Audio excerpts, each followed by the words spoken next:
Good morning സുഹൃത്തുക്കളെ. അപ്പം പിന്നെയും രാവിലെ ഒക്കെ ഉറക്കം എഴുന്നേറ്റ് കഴിഞ്ഞപ്പോഴത്തേക്കും ഫുഡ് പോയി പിക്ക് ചെയ്യേണ്ട സമയമായി. അപ്പം ഞാൻ വിചാരിച്ചു പോയി ഫുഡ് പിക്ക് ചെയ്യാമെന്ന് വിചാരിച്ചു. ദോശയും സാമ്പാറും ചമ്മന്തിയായിരുന്നു. അപ്പം ഞാൻ വിചാരിച്ചു നല്ലൊരു ആംബിയൻസ് ഉള്ളൊരു സ്ഥലത്തിരുന്ന് തന്നെ ബ്രേക്ക്ഫാസ്റ്റ് കഴിച്ച് കളയാമെന്ന് വിചാരിച്ചു. അപ്പം ഞാൻ നോക്കിയപ്പോൾ അടുത്തൊരു ഡാമുണ്ട്. അപ്പോൾ അവിടെ പോയിരുന്നു അങ്ങനെ ഫുഡ് കഴിക്കാമെന്ന് വിചാരിച്ചു. അങ്ങനെ ഫുഡെല്ലാം പാക്ക് ചെയ്ത് അവിടെ പോയിരുന്നു ഫുഡ് കഴിച്ചു.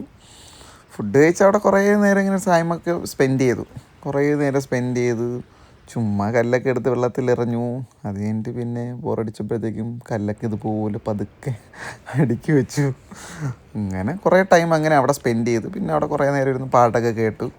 കുറച്ച് നേരം അങ്ങനെ കുറേ ഫോണൊക്കെ വിളിച്ചു. അങ്ങനെ കുറച്ച് ടൈം അവിടെ സ്പെൻഡ് ചെയ്തു.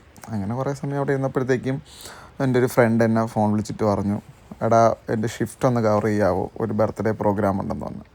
അപ്പം ഞാൻ വിചാരിച്ചു ഓക്കെ, എന്തായിരുന്നാലും ചുമ്മാ ടൈം ഉണ്ടല്ലോ, അപ്പോൾ അത് ഒരു 3 മണിക്കൂർ ഞാൻ പോയി ഷിഫ്റ്റ് കവർ ചെയ്യാമെന്ന് വിചാരിച്ചു. അവിടെ നിന്ന് വണ്ടിയൊക്കെ എടുത്തിറങ്ങി. അവിടെ നിന്നൊരു 10 മിനിറ്റ് ഉണ്ടായിരുന്നു ഡ്രൈവ്.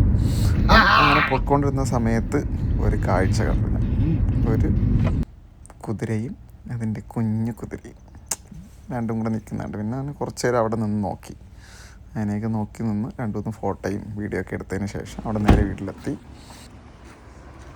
പെട്ടെന്ന് പോയി ഡോമിനോസിൻ്റെ ഡ്രസ്സ് എടുത്തിട്ട് പെട്ടെന്ന് വന്നു വണ്ടി സ്റ്റാർട്ട് ചെയ്തു നേരെ ഡോമിനോസിലോട്ട് പോയി. ഡോമിനോസിലെത്തിക്കഴിഞ്ഞാൽ ഭയങ്കര സിമ്പിളാണ്. അവിടെ ഫുഡ് റെഡി ആയിട്ടിരിപ്പുണ്ടായിരിക്കും.